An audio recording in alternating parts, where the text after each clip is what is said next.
하이델베르크 요리문답 무역 공부를 시작하겠습니다. 기도하겠습니다. 은혜로 오신 하나님 아버지 함께 해주시고 붙드시고 인도해 주시니 고맙습니다. 오늘도 우리들에게 베푸신 은혜로 살았습니다. 이제 또 하나님 하이델베르크 요리문답을 함께 묵상할 때 지혜롭게 하시어서 우리가 하나님을 이해하고 또한 알고 또 믿고 나가는데 어려움이 없도록 도우시기를 원합니다. 모든 말씀을 예수님의 이름으로 기도합니다. 아멘. 우리는 하이델베르크 요리문답을 함께 하는데 특별히 여러분들 하이델베르크 요리문답의 한 문항 한 문항을 함께 하는 것이 아니라 일문에서 얘기하는 위로를 중심으로 하이델베르크 요리문답의 전체적인 흐름을 함께 나누고 있습니다. 우리가 맨 처음에 하이델베르크 요리문답을 시작할 때의 출발선은 어디 있었느냐면은 베데스다라고 하는 연못에 38년 된 병자가 누워 있었는데 그때 예수님께서 그 병자를 찾아가셔서 그 사람을 고쳐 주신 그 이야기에서부터 시작을 했습니다. 그래서 위로라고 하는 게 뭐냐, 그렇게 절망 가운데 심지어 생사가 왔다 갔다 하는 그런 상황 가운데에서도 누릴 수 있는 평안함, 그런 절망 가운데에서도 누릴 수 있는 소망, 이것이 위로의 모습이다 이렇게 얘기를 했고, 다윗이 사망의 음침한 골짜기를 다닐지라도 해 받을 것을 두려워하지 않는 이유가 하나님께 있다고 얘기를 했던 그런 그 상태, 원수의 목전에서도 하나님께서 베푸시는 상을 받을 수 있는 그런 게 위로다 이런 얘기를 했었습니다. 그리고 그 위로는 살아있을 때만 나오면 안 되고 죽어서도 또 그 위로가 있어야지만 된다는 얘기를 했습니다. 자, 그리고 이제 전주까지 우리는 그 위로를 베푸시는 이가 누구냐, 즉 위로는 나에게서부터 나오는 게 아니고 위로의 근거는 나한테 있지 않다는 겁니다. 위로라고 하는 것은 내 바깥에, 특별히 예수 그리스도로 말미암아서 또한 하나님의 어떤 섭리로 말미암아서 우리에게 주어진다고 하는 겁니다. 그런데 참 문득 의문이 하나 생기는데, 의문이 뭐냐면은 이겁니다. 왜 예수님만 38년 된 병자에게 찾아가셨을까? 이런 것들입니다. 또 38년 된 이 병자는 왜 예수님의 말씀을 듣고서 자기 자리를 들고 간 것일까? 이런 것들도 이상합니다. 뭘 믿고 그랬을까 사람은? 뭐 이런 생각. 한 걸음 더 나가면은 왜 예수님은 나를 부르셨을까? 뭐 이런 것들입니다. 우리는 이런 모든 것들을 이야기할 때 은혜라고 하는 말로 설명을 합니다. 베데스에서 38년 동안 병을 앓았던 이 병자도 왜 예수님께서 자기에게 찾아오셨는지를 모르는 겁니다. 그냥 감사하는 거예요. 그래서 이런 은혜의 주체는 어디에 있다고 그랬습니까? 하나님께 있는 겁니다. 그래서 하이델베르크 요리문답에서는 하나님에 대해서 고백을 하는 겁니다. 우리 주 예수 그리스도의 영원한 아버지고 무에서 천지 만물을 창조하시고 영원한 경륜과 섭리로 그것들을 보존하시고 다스리시는 분이 나의 하나님이시며 또한 그 아들 예수 그리스도로 말미암아 나의 아버지시라는 것입니다. 나는 하나님을 매우 신뢰함으로 하나님께서 나의 몸과 영혼에 필요한 모든 것을 채워주시며 이 슬픈 세상에서 내게 닥칠 모든 역경을 선으로 바꿔주실 것을 굳게 믿습니다. 하나님은 전능하시기 때문에 능히 이 일을 하실 수 있으며 신실하신 아버지이시기 때문에 기꺼이 하시는 것입니다. 이렇게 얘기를 합니다. 우리가 여기서 이렇게 봐도 마찬가지예요. 굳이 하나님을 내가 아버지로 인정할 수 있는 근거는 없어요. 사실은 딱 하나 있다면 뭐냐면은 예수 그리스도로 말미암아예요. 예수 그리스도로 말미암아서 나는 하나님이 나의 아버지시라고 하는 것을 아는 겁니다. 믿는 거예요. 그래서 이 얘기를 하는 겁니다.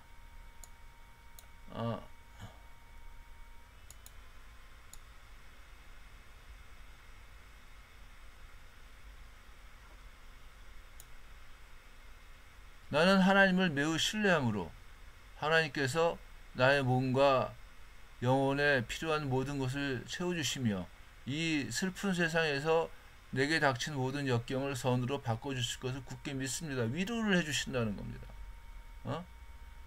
근데 그 위로의 바탕에 있는 게 뭐예요? 하나님을 매우 신뢰함으로 하는 거예요. 그러니까 예수님으로 말미암아 하나님이 나의 하나님이신 것을 알게 되었고 그 하나님이 나의 아버지이시기 때문에 뭘 해주시느냐? 나를 위로해 주신다는 거예요. 몸과 영혼에 필요한 모든 것을 채워주시며 이 슬픈 세상에서 내게 닥친 모든 역경을 선으로 바꾸어 주신다. 그것을 나는 믿습니다. 라고 얘기를 하는 겁니다. 은혜의 주체가 나를 인정하시고 나를 사랑하시는 은혜의 주체가 하나님이시고 또한 내가 받을 수 있는 위로의 주체가 또한 하나님이시라고 하는 겁니다. 은혜로 예수님은 어떻게 하셨습니까?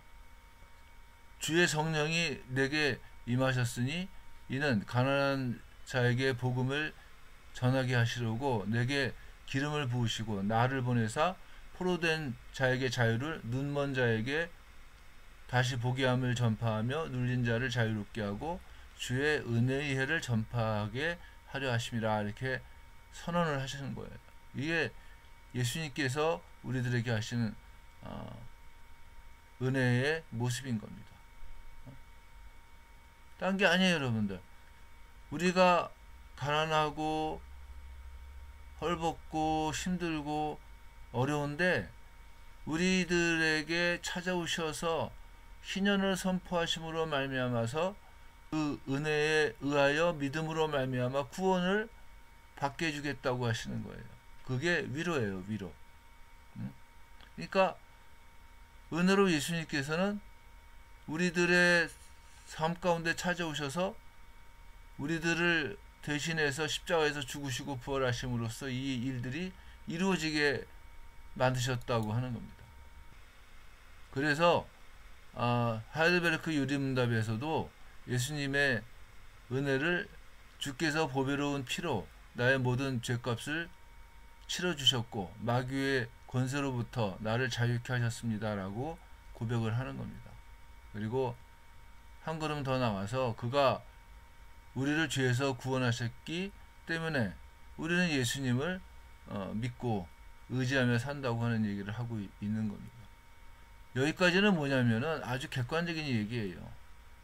우리가 이 하나님과 예수님께서 하신 이 일들을 믿는다고 할 때 우리가 이것을 지적으로 받아들이는 하나의 그 내용이 뭐냐? 하나님과 예수님께 대한 고백이에요. 자, 이제 그 다음에 어떤 일이 있어야지만 됩니까? 내가 마음에 심적으로 동의를 해야 되잖아요. 내가 마음의 감동을 받아야지만 되잖아요. 그 감동은 어떻게 이루어지느냐? 성령께서 우리들에게 역사하심으로 말미암아 성령께서 우리들의 삶 가운데에서 나를 주장하심으로 말미암아 그 2000년 전에 예수 그리스도의 사건이 나를 위한 오늘의 사건으로 바뀌게끔 해주시는 겁니다. 그게 성령의 역사입니다. 그래서 예수님께서는 제자들에게 내가 너희에게 실상을 말하노니 내가 떠나가는 것이 너희에게 유익이라 내가 떠나가지 아니하면 보혜사가 너에게로 오시지 아니할 것이요 가면 내가 그를 너에게 보내리니 하면서 말씀을 하시는 겁니다. 나랑은 아무런 상관도 없는 유대 땅에서 유대인들 가운데에서 벌어진 그 사건이 오늘 나의 사건으로 내 문제를 위하여 십자가에서 예수님이 못 박혀 죽으셨다고 하는 그 사건으로 알게끔 되고 믿게 만드는 것이 누구냐? 성령 하나님이시라고 하는 겁니다. 그래서 예수님께서는 내가 떠나가서 보혜사를 너희에게 보내줄 것이다 라고 얘기를 하시는 겁니다. 그리고 하이델베르크 요리문답에서도 보혜사 성령님에 대해서는 이렇게 고백을 합니다. 첫째, 성부 성자와 함께 성령도 영원한 하나님이십니다. 이건 좀 어려운 말로 삼위일체이신 하나님을 고백을 하는 겁니다. 둘째, 성령께서는 나로 하여금 참 믿음을 통하여 그리스도와 하나 되고 그의 모든 축복에 동참하게 하시며 나를 위로하시고 영원히 함께 계시기 위하여 개인적으로 내게 임하신 것입니다. 이렇게 고백을 하는 겁니다. 요 둘째로부터가 뭐냐면은 성령께서 나에게 역사하시는 성령 하나님의 일하심이에요. 그리스도와 하나 되게 한다 하는 겁니다. 믿음으로 우리는 예수 그리스도와 하나가 되었다고 하는 겁니다. 또 예수 그리스도께서 베푸시는 모든 축복에 동참하게 하시는 겁니다. 십자가와 또 부활로 말미암아서 우리에게 베푸시는 그리스도의 생명을 내가 누리며 살 수 있게끔 해주신다는 거예요. 그뿐만이 아니라 우리가 예수 그리스도를 믿음으로 말미암아 회복되는 천국의 모습들, 하나님께 무엇이든지 구하면 내가 이루리라 이렇게 말씀하시는 그 천국의 그 공급 체계로 나를 붙드시고 인도하시는 겁니다. 그뿐만이 아니라 또 어떻습니까? 나를 위로하시는 거예요. 살았을 때도 우리는 예수님으로 말미암아 위로를 받는 겁니다. 죽었을 때도 예수님으로 말미암아 위로를 받는 거예요. 그것을 가능하게 하시는 이가 누구냐? 성령께서 하신다는 겁니다. 그래서 성령께서는 어떠냐? 개인적으로 내 삶 가운데 임하신다는 겁니다. 이 하이델베르크 요리문답이 한 16세기 정도에 나왔으니까 이때만 해도 성령에 대한 그 인식이 좀 적었어요. 그래서 하이델베르크 요리문답에서는 성령에 대한 이야기가 요 정도만 나옵니다. 이제 성령 하나님께 대한 이야기는 우리가 좀 더 나중에 더 이렇게 확대해서 생각을 했으면 좋겠습니다. 자, 성령 하나님께서 하시는 일이 뭐라고 했습니까? 성부 하나님의 뜻을 드러내신 예수님의 말씀을 따라 하나님의 백성들을 하나님의 은혜로 인도하는 일을 하시는 거예요. 쉽게 말하면. 그래서 성령에 충만한 자들의 특징이 뭐냐? 그 삶을 보면서 안다는 겁니다. 예수님께서 했잖아요. 니고데모하고 말씀을 나누시면서 그런 얘기를 하셨어요. 바람이 임의로 불매.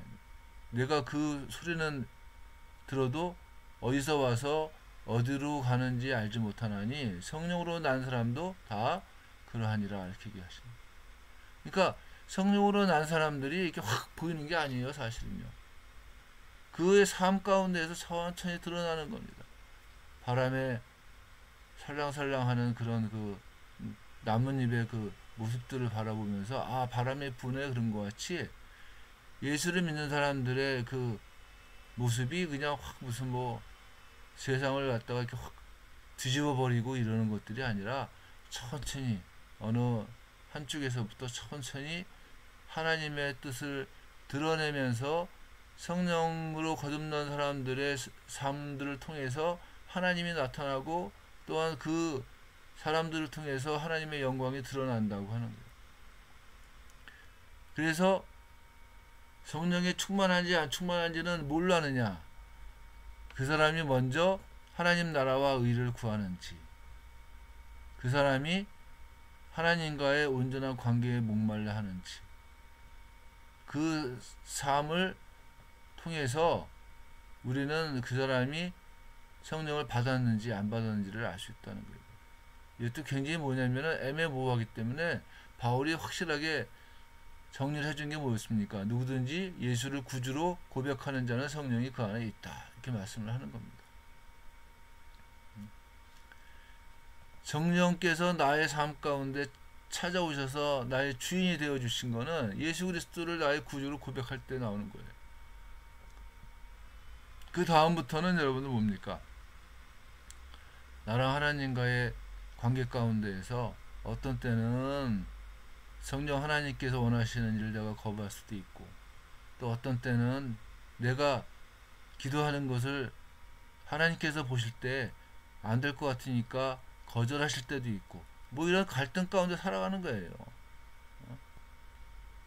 제가 옛날에 어느 교회에서 사역을 할 때 청년들이 와가지고서 가까운데 하는 말이 있었어요. 목사님, 하나님이 그렇게 바쁘신데 제 기도를 하나님께서 들으실까요? 이런 얘기. 엄청난 월권이죠, 그건요. 들으시고 안 들으시고를 따지는 게 아니에요. 우리는 성경에서 기도하라고 했으니까 하는 거예요. 그게 순종이에요.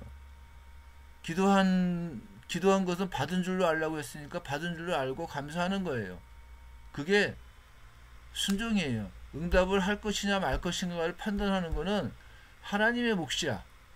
근데 기도하기 전에, 기도하면서 하나님이 내가 지금 기도하는 것을 과연 들으시고 응답하실까 안 하실까를 판단할 이유가, 또 판단할 권한이 우리들에게는 없다는 겁니다. 성령께서 인도하시는 것이 어떤 때는 잘 이해할 수 없지만은 하나님 말씀을 순종하고 의지하면서 열심히 말씀을 묵상하면서 우리들의 마음 가운데 역사하시는 하나님의 그 인도하심 가운데 순종해 나가는 거예요. 위로를 받는다는 것은 성령을 따라가는 삶이에요. 왜냐하면은 성령 하나님은 우리들에게 성부 하나님의 은혜를 드러내며 또 그 은혜가 무엇인지를 알게 하시기 때문인 거예요. 베데스다에 누워있는 38년 된 병자를 찾아가시는 것도 은혜고, 그에게 자리를 들고 걸어가라고 했을 때 자기의 자리를 들고 걸어감으로 하나님께 영광을 나타낼 수 있는 것도 역시 은혜예요. 우리를 부르시고 우리에게 삶을 허락하시고 우리로 하여금 하나님이 주신 삶을 감당하게 하시는 것도 역시 성령 하나님께서 우리에게 베푸시는 은혜의 결과라고 하는 겁니다. 성령을 잘 따라갈 수 있는 방법이 뭐냐를 찾아가는 겁니다. 우리는 그 방법이 하나님의 말씀을 묵상하고 기도하는 거예요. 아주 간단한 얘기 같지만은 이게 우리들의 삶을 하나님의 백성답게 이끌어 가는 가장 핵심적인 원리가 여기에 있다는 겁니다. 그리고 성령 하나님께서 인도하심에 순종하기 위해서 필요한 것이 말씀을 묵상하고 읽고 기도하는 일이다 하는 것을 우리가 알았으면 좋겠습니다. 또 그렇게 살았으면 좋겠습니다. 기도하겠습니다. 은혜로우신 하나님 아버지, 함께 해주시니 참으로 감사드립니다. 우리가 성령 하나님의 인도하심을 의지해서 성령 하나님의 이끄심을 감당하기 위해서 하나님의 말씀을 묵상하고 또한 하나님의 말씀을 연구하며 또한 하나님께 기도함을 놓치지 않도록 하나님께서 붙들어 주시옵소서. 모든 말씀을 예수님의 이름으로 기도했습니다. 아멘.